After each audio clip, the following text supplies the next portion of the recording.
Madame, Monsieur, bienvenue et merci de suivre l'actualité sur Business 24 Africa. À présent, les titres dominants. Une mission égyptienne d'entrepreneurs est en Côte d'Ivoire à la faveur d'un forum organisé par l'ambassade de Côte d'Ivoire en Égypte. Et à quelques jours de l'ouverture du Sahara 2025, des ministres ivoiriens se sont rendus au parc des expositions, histoire d'évaluer la mise en place. La Salomon Bessali Business School a initié une conférence gratuite à l'attention des entrepreneurs dont l'objectif est de leur présenter des best ways en vue de mieux structurer leurs affaires. Et la première édition du prix Saliou Touré de mathématiques organisée par la Société mathématique de Côte d'Ivoire a suscité de l'engouement à Gontougo. Plus de précisions dans un instant. Nous entamons l'actualité avec cette information. Une mission égyptienne d'entrepreneurs est en Côte d'Ivoire. Elle est venue participer au Forum d'affaires Côte d'Ivoire-Égypte qui a débuté le lundi 19 mai pour prendre fin le 23 mai 2025. Ce forum est organisé par l'ambassade de Côte d'Ivoire en Égypte en collaboration avec la Fédération des industries égyptiennes. Ce lundi, la mission a rencontré le patronat ivoirien au siège de la CGECI. Le forum d'affaires Côte d'Ivoire-Égypte, qui a débuté ce lundi 19 mai à Abidjan, est le fruit de la visite effectuée par la présidente du Sénat de Côte d'Ivoire le 6 mai au Caire. C'est sur son invitation que la délégation de la Fédération des industries d'Égypte est venue rencontrer la CGECI. Dans sa prise de parole, elle a invité les économies de l'Égypte et de la Côte d'Ivoire à être complémentaires. La Côte d'Ivoire vous ouvre les bras afin de construire ensemble des relations économiques encore plus forte.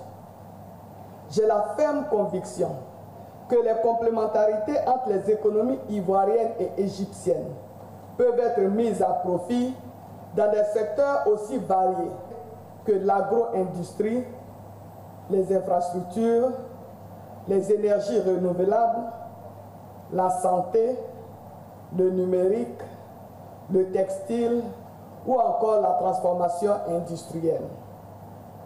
Je souhaite également que cette mission permette d'identifier des projets concrets et de poser les bases d'un partenariat structurant entre les secteurs privés ivoiriens et égyptiens. Quant aux hommes d'affaires de chaque pays, ils ont décidé d'approfondir les échanges commerciaux. Il existe plusieurs secteurs qui sont présents au cours de cette visite. On peut voir les secteurs d'équipements médicaux, également les plus grandes sociétés de construction. L'agriculture, elle est également pour la production d'engrais. Et j'aimerais bien qu'à travers les B2B et les séances de travail des affaires, qu'on aura plus de vision. Avec des échanges commerciaux estimés à quelque 175,8 milliards de francs CFA en 2023, la Côte d'Ivoire et l'Égypte peuvent et doivent faire mieux. Certes, ces chiffres sont en hausse de 34,5% par rapport à 2022, mais il s'agit de changer d'échelle. Et seule une forte implication des secteurs privés égyptiens et ivoiriens pourra y contribuer. La cérémonie a été suivie par d'autres ministres et présidents de fêtières.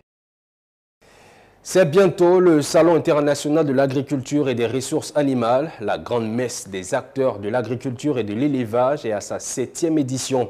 Le Sahara 2025 est prévu du 23 mai au 1er juin et suscite de nombreux espoirs pour la chaîne de valeur agricole. À quelques jours de l'ouverture officielle du Sahara 2025, des ministres du gouvernement ivoirien se sont rendus ce mardi sur le site de l'événement, le parc des expositions d'Abidjan. Et vous le verrez dans ce reportage, la mise en place va bon train. On a une nouvelle configuration du salon. Donc, en visitant, on l'a montré tout à l'heure, on a des salles qui permettent effectivement d'accueillir plus de réunions, plus de rencontres B2B, parce qu'on a 4 ministères quand même qui sont directement impliqués dedans. Donc, on a une zone, parce que le Sahara, ce n'est pas seulement ouvert au grand public, c'est aussi une zone d'échange professionnel. Donc, il est important que les professionnels de tous les secteurs puissent se rencontrer là et puis donc faire du business entre griffes. Donc on a vraiment cette zone-là qui est une zone qui est plus grande et qui est plus forte. On a un parc enfant aussi pour les familles qui s'est agrandi, qui s'est déplacé, qui s'est agrandi, qui permet fondamentalement d'accueillir beaucoup plus d'enfants d'avoir beaucoup plus d'animation, découverte de produits du terroir et puis donc de la faune et de la flore pour les enfants. On aura en plus un accent mis sur la région avec des journées culturelles. Chaque région aura la possibilité chaque jour de prendre en main l'esplanade pour venir présenter les attributs de sa région et vanter les mérites de ses produits régionaux. Donc c'est un salon qui se veut ouvert à la famille, donc avec une plus forte participation et dissimulation pour tous les visiteurs. C'est un salon qui se veut plus participatif et professionnel, et puis surtout aussi pour nos différentes régions. À la 6e édition, nous avions pu enregistrer plus de 403 milliards de francs CFA pour la dernière édition, 403 milliards. Et cette année, nous entendons aller au-delà. Chaque année, ce sont des dizaines de milliards qui s'ajoutent. Et je suis convaincu qu'avec l'engouement et les invitations qui sont faites et les réponses qui sont données à ces invitations, que cette année, ce sera vraiment l'apothéose. Restons toujours au Sahara dans les préparatifs de la 7e édition. Il y a 2 ans, le stand de l'entreprise Expertise Chimique de Côte d'Ivoire avait retenu l'attention des visiteurs. Une entreprise spécialisée dans la chimie, la microbiologie et l'environnement. Ces solutions durables pour la filière agricole ont toujours été sollicitées. Eh bien, Expertise Chimique sera à la 7e édition du Sahara 2025 pour rencontrer chercheurs, industriels et institutions. Ces responsables invitent les visiteurs à venir s'informer à leur stand. À quelques heures du Sahara, la société Expertise Chimique Côte d'Ivoire se prépare à prendre part à la 7e édition du Salon international de l'agriculture et des ressources animales. Ici, à son siège à Cocody Rivera Bonoumé, les préparatifs vont bon train. Pour le parc des expositions d'Abidjan, c'est que dans le secteur d'environnement, les responsables de Expertise Chimique savent qu'ils seront très sollicités. Expertise Chimique est une entreprise principalement commerciale spécialisée dans la vente des produits chimiques, microbiologiques et environnementaux. Expertise Chimique intervient dans la chimie en général et comme nous disons dans notre logo, nous sommes le partenaire sur la chimie. Donc la chimie commence en général par des tests de laboratoire avant le processus de production. Donc ces échantillons que vous voyez là, c'est des échantillons qui sont utilisés en laboratoire pour faire les tests avant. Si les visiteurs du Sahara prennent habituellement d'assaut le stand dit de Expertise Chimique, c'est bien parce que l'entreprise va au-delà de la vente. Elle s'attelle aussi à formuler certains produits en fonction des besoins des clients, au conseil et à la formation. L'importance de la chimie dans le monde agricole, c'est quoi? C'est juste permettre à l'agriculture ou au monde agricole de pouvoir passer du domaine, je peux dire, du premier domaine au domaine industriel. Parce que si vous voulez développer l'agriculture, faire de sorte que l'agriculture soit utilisée par plusieurs personnes, vous êtes obligé de passer à une phase normale, d'une phase normale à une phase industrielle. Et donc, pour passer de cette phase primaire-là, vous avez nécessairement besoin de la chimie. En plus des produits, Expertise Chimique dispose d'une large gamme de matériel de laboratoire qu'elle s'évertue à commercialiser. Pour le Sahara 2025, l'Expertise Chimique donne rendez-vous aux industriels et autres chercheurs avec la promesse d'honorer son slogan « Posez-nous vos questions de chimie, nous y répondrons, exposez vos besoins et ils seront satisfaits ». Particulièrement moi, Jean-Pierre Comenant, je suis très heureux et je félicite le gouvernement, en particulier le président de la République, pour cette grande innovation du Sahara. Le Sahara a existé depuis longtemps, mais dans ces dernières années, le Sahara a pris une autre envergure. Avec ses 20 ans d'expérience, l'entreprise Expertise Chimique vous donne donc rendez-vous à son stand au Sahara du 23 mai au 1er juin sur le site du parc des expositions, route de l'aéroport.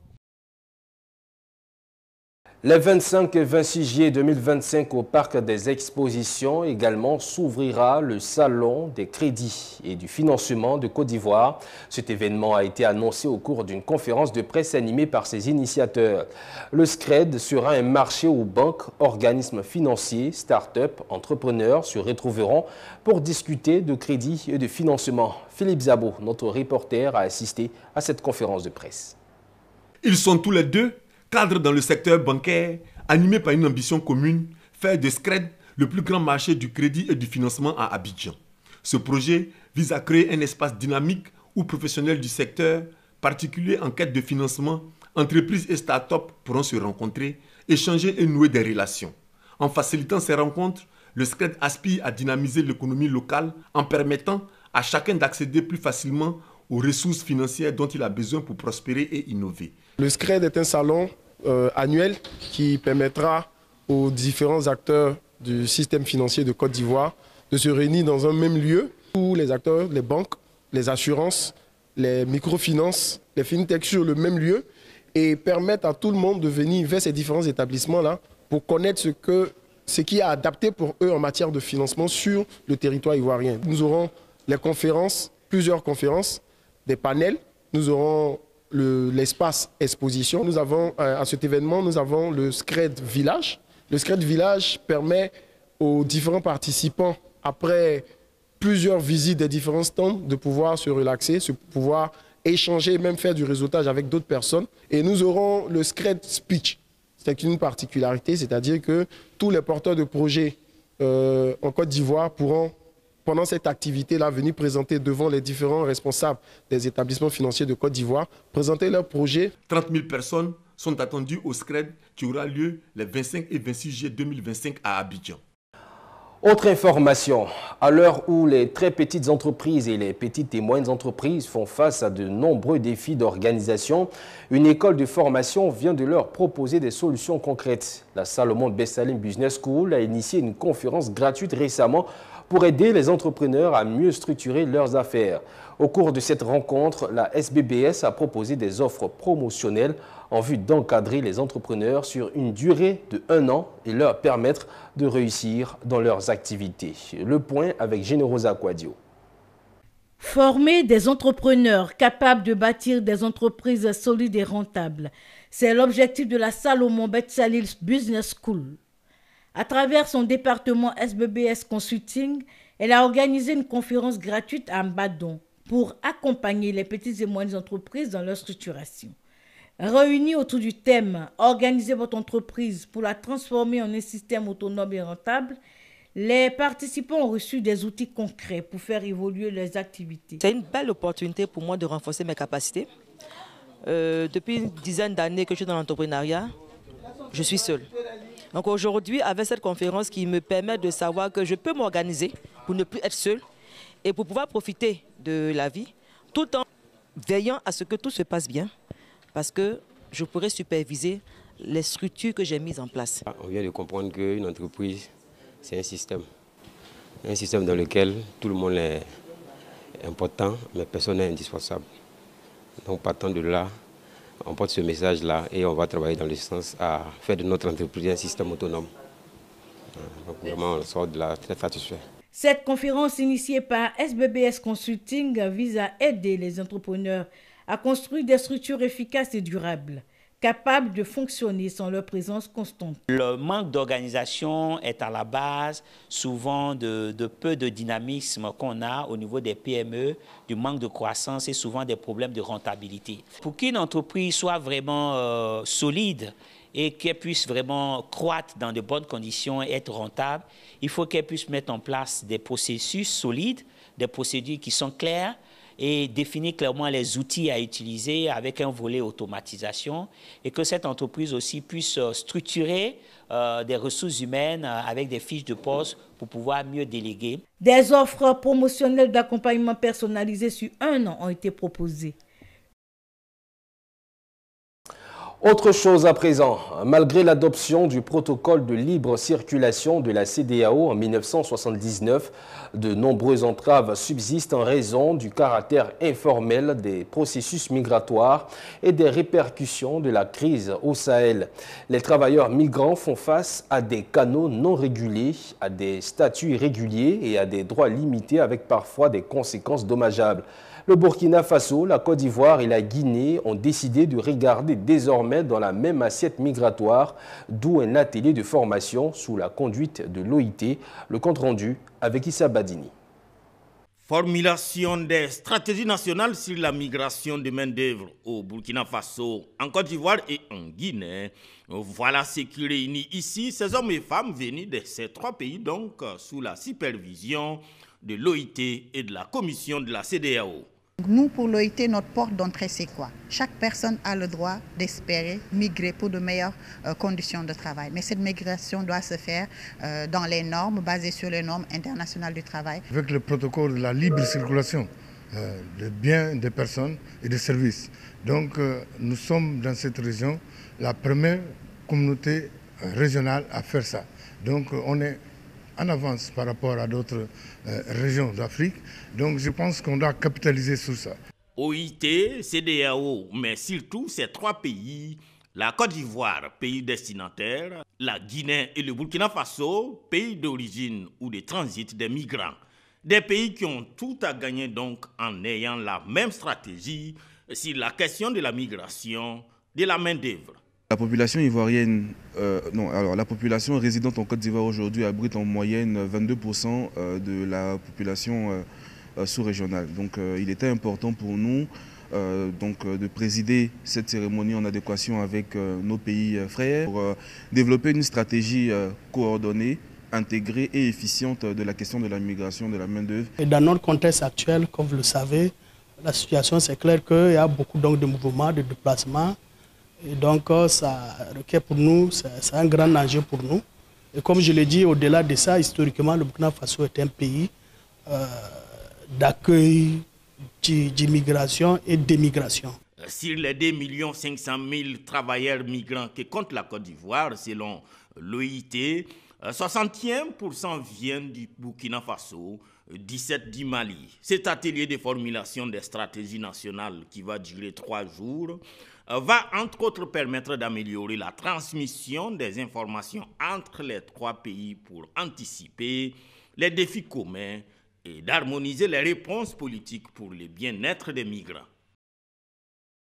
Il se tient à Abidjan les journées techniques, 3e année des stagiaires experts comptables qui préparent le diplôme en expertise comptable ouest-africain dénommé DECOFI. Débuté le 19 mai dernier dans la matinée, cette formation a réuni les 8 pays de l'UEMOA et prendra fin le vendredi 23 mai 2025, nous dit Alani Toua. C'est une centaine de stagiaires de 3e année en expertise comptable venus des 8 pays de l'UEMOA afin de se former et passer l'examen final pour être finalement des experts comptables. Le stage d'expertise comptable dure 3 ans.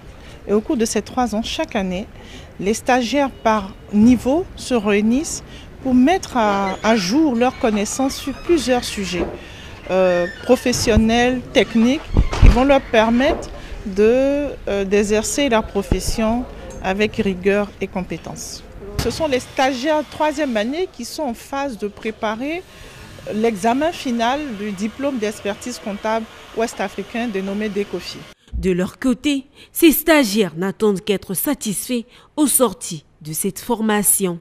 Mes attentes aujourd'hui, particulièrement madame, au sortir de cette formation, est d'avoir des échanges qui sont fructueux, qui portent généralement une valeur ajoutée dans le cadre de la formation et de discuter avec les confrères sur les problématiques que nous rencontrons aujourd'hui dans le cadre de notre exercice professionnel et surtout voir les tips de préparation de notre diplôme. Pour vous rappeler, nous sommes en 3e année, c'est la journée technique de 3e année. Donc aujourd'hui, qui dit 3e année dit préparation du diplôme sur la dernière ligne droite, et ces conseils précieux, ces retours d'expérience sera un capital pour la préparation de ce diplôme.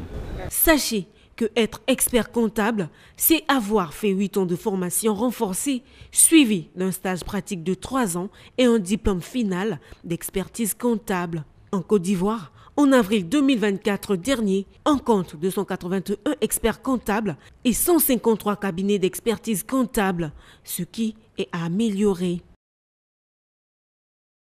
On poursuit avec de l'actualité brûlante. La crise institutionnelle à la Matka ayant fait une dizaine de blessés avec les échauffourées du lundi matin n'est pas à sa fin. Ce mardi, les délégués et administrateurs de la Matka ont animé une conférence de presse. Ils ont dénoncé l'ingérence de structures non impliquées dans la gestion de la Matka, mutuelle organisée, structurée et ayant un conseil d'administration. Ils ont dénoncé également la nomination et le forcing armé dont ils sont victimes et ont appelé l'État de Côte d'Ivoire à veiller à l'application des tests régissant la Matka. Ces responsables ont déploré l'usage des armes dans cette crise à travers cette conférence de presse. Je viens aujourd'hui pour faire un rappel, pour dire depuis le 16 avril, nous avons interpellé l'opinion nationale et internationale pour leur faire savoir que le directeur général de la Matka a été enlevé par un coup de force. Je dis bien par des individus encagoulés.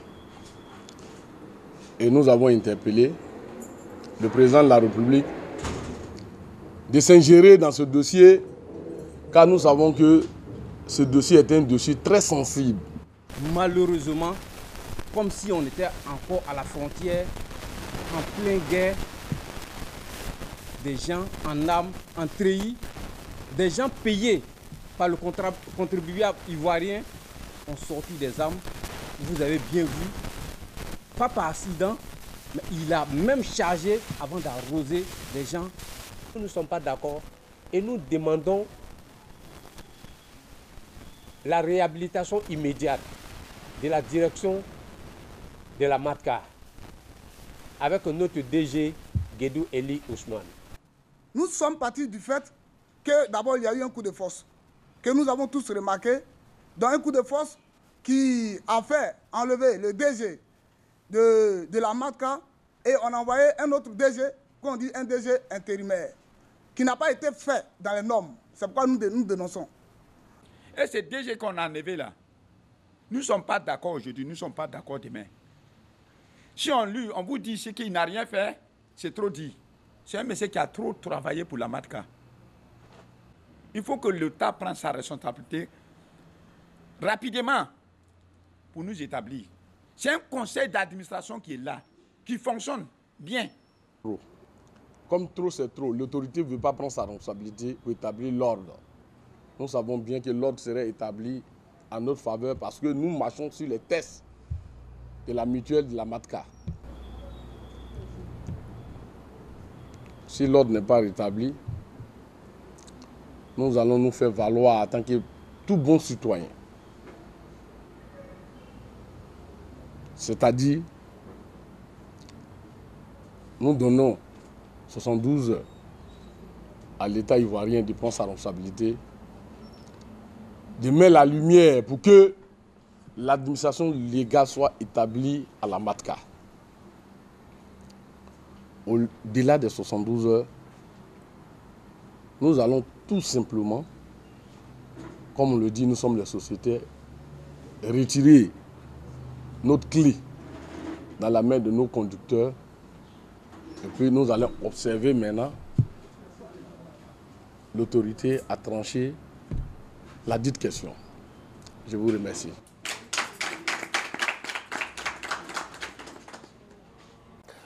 Le coordinateur principal de grains de Trècheville et Abidjan Sud a officiellement pris fonction. Il s'agit de Karim Touré, investi ce week-end devant ses pairs. Le nouveau coordinateur entend s'impliquer dans les actions citoyennes et proscrire la désinformation au sein du grain, surtout en cette année électorale. Le commentaire est signé à l'Anitois. Il se nomme Karim Touré, alias Brillant. Désormais, c'est lui, la figure de proue du grain de Trècheville et Abidjan Sud. Il a été investi devant ses pairs pour conduire la destinée du grain en tant que coordinateur. Il a assuré que sous sa direction, la coordination des grains s'impliquera activement dans les actions citoyennes, en particulier en cette année électorale. Les grains ne sont pas seulement un espace de convivialité. Ils sont un laboratoire d'idées, des piliers de mobilisation et aujourd'hui des leviers puissants d'action citoyenne. Parce que si vous cherchez à embrigader la parole, la pensée, l'idée, elle finit par exploser. Mais si à la base, les populations ont un outil d'expression, cela permet de réguler la société. Ayant un rôle important dans le jeu de l'information publique, le grain se veut lutter contre la désinformation. Selon le premier responsable national, le Conseil des aînés est bien pris et sera appliqué dans les 10 040 grains sur les territoires nationaux. D'autres parrains jouent à donner des consignes fermes et c'est en cela que nous allons insister pour dire aux uns aux autres, pour ne pas écouter les votes en guerre, pour dire n'importe quoi, pour sensibiliser un tant soit peu, pour donner la vraie version à tout un chacun. Parce que quand on veut écouter les ondits, ça envoie des histoires. Donc nous autres, dans les grains, nous parlons de vérité, pas de mensonges. Le grain, rappelons-le, est un espace de dialogue autour du thé, propice à la discussion sur la paix, la cohésion sociale et le développement. Et parlons éducation à présent. L'organisation Girls Not Bright, le réseau ANCEFA et le réseau ivoirien pour la promotion de l'éducation pour tous et Génération Femmes du 3e millénaire ont procédé récemment à l'ouverture de la rencontre régionale éducation Out Loud. Ce cadre d'échange prévu du 19 au 22 mai dans la commune de Grand-Bassam aura pour objectif de renforcer le plaidoyer commun pour mettre fin au mariage des enfants et promouvoir l'éducation des filles en Afrique de l'Ouest francophone. Michel Brault. Le mariage des enfants demeure une problématique majeure en Afrique de l'Ouest, touchant des millions de jeunes filles qui voient leur avenir compromis par des unions précoces.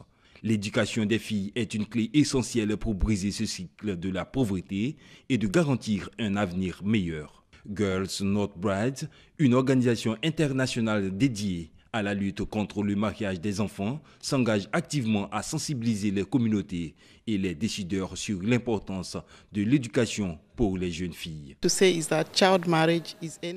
La question du mariage est tout à fait normale, mais on ne peut pas accepter le mariage en dessous de 18 ans. C'est pourquoi nous luttons efficacement contre le mariage précoce des jeunes filles âgées de moins de 18 ans. C'est des taux vraiment alarmants. Dans la sous-région, au niveau de l'Afrique occidentale, mais le taux est vraiment alarmant. Donc ça nous interpelle tous, nous, en tant qu'organisation de la société civile qui avons pour mission de lutter pour l'éducation de qualité. Une initiative fortement soutenue par l'ensemble des ministères engagés dans cette lutte pour garantir un avenir meilleur aux filles. Le ministère s'engage pleinement aux côtés des organisations ainsi que pour ce projet, justement, comme je le disais, pour co-construire ensemble un avenir où chaque fille a sa place. Comme vous le savez, le président de la République, son Excellence M. Alassane Ouattara, met tout en œuvre pour l'éducation pour tous, afin que personne ne soit laissé pour compte. Et donc, dans cette dynamique-là, nous devons être solidaires dans la lutte contre les différentes pratiques néfastes qui pourraient entraver l'éducation de la fille. Les échanges qui auront lieu durant ces 4 jours seront cruciaux pour forger des alliances et des stratégies qui porteront leurs fruits dans les années à venir grâce à la collaboration entre Girls Not Brides, ANCEFA. Et toujours en éducation, cette fois dans la région du Gontougo, précisément à Bandoukou, où s'est tenue la première édition du prix Saliou Touré de mathématiques initié par la Société mathématique de Côte d'Ivoire. Une trentaine d'élèves ont été distingués par les autorités en présence de Saliou Touré, qui a invité les lauréats et les élèves en général à faire des mathématiques leurs compagnons de vie, suivant le compte-rendu de Anissé Kouadio. Salle des fêtes de la mairie de Bandoukou, archi-comble. Ici se déroule la cérémonie de distinction des meilleurs élèves du concours régional de mathématiques organisé par la Société mathématique de Côte d'Ivoire, la section du Gontougo. Ce prix, dénommé Concours Professeur Saliou Touré de mathématiques, première édition. Notre devoir est de faire vivre les mathématiques, de faire connaître et de faire aimer les mathématiques. Rendre hommage au professeur Saliou Touré. Nous savons ce qu'il a fait pour les mathématiques en Côte d'Ivoire, en Afrique et dans le monde. Nombreux sont ces élèves, filles et garçons, issus de plusieurs établissements de la région, les meilleurs honorés par les autorités, parmi lesquels le président de la Société mathématique de Côte d'Ivoire, le professeur émérite Saliou Touré. Former des jeunes gens, des jeunes Ivoiriens qui soient capables de transmettre avec rigueur le message mathématique, de permettre à la Côte d'Ivoire de participer à ce courant mondial de développement des mathématiques. Les élèves ont savouré cet instant aux côtés de leurs parents, exprimant toute leur fierté de recevoir ces distinctions qui les honorent et les stimulent à travailler encore plus. Recevoir un prix en mathématiques est à la fois un honneur et une source de motivation. Nous tenons à remercier nos enseignants qui ont nourri notre rigueur et nous transmettent l'amour des mathématiques. Ne pas avoir peur des mathématiques et en faire un compagnon pour toute la vie, c'est le souhait exprimé par les autorités qui ont effectué les déplacements, parmi lesquels le représentant du parrain, l'honorable Maïzan Kofi Noël, directeur général du Fonds de garantie automobile, et Dr Soro Fonda, qui représentait le préfet de la région du Gontougo. Durant cette cérémonie, le professeur Saliou Touré, président fondateur de la Société mathématique de Côte d'Ivoire, a été honoré par ses filleuls, ces jeunes enseignants de mathématiques qui veulent marcher dans ses pas pour l'ensemble de ses œuvres. Dans un contexte préélectoral un peu tendu, des initiatives se multiplient pour rappeler à la paix et à la cohésion dans le pays. À Boaké, l'honorable Jacqueline Guessan mobilise les femmes autour de ses idéaux. L'élue du peuple et présidente de la Fédération des associations féminines de Boaké les a rencontrées à sa résidence dans le quartier à Ouniansou pour leur demander de contribuer à la préservation d'un climat serein en cette année électorale. Le point de cette rencontre avec Emmanuel Bonzo. De façon attentive, ces femmes de différentes communautés écoutent l'honorable Jacqueline Guessan, présidente de la Fédération des associations féminines de Gbeke. L'élu du peuple les entretient sur la nécessité de contribuer à la préservation de la paix et au renforcement de la cohésion sociale en cette année électorale. N'ayez pas peur, soyez confiants et ayez foi en Dieu. Et le maire, Amadou Kone, vous aime. Parce que quand les femmes sont debout, la Côte d'Ivoire est debout. C'est la cohésion, l'union, l'amour du prochain. Et soyez tolérants, soyons solidaires. L'union fait la force. Vous avez compris? Et la tolérance, c'est très important. Soyez dans cette vision.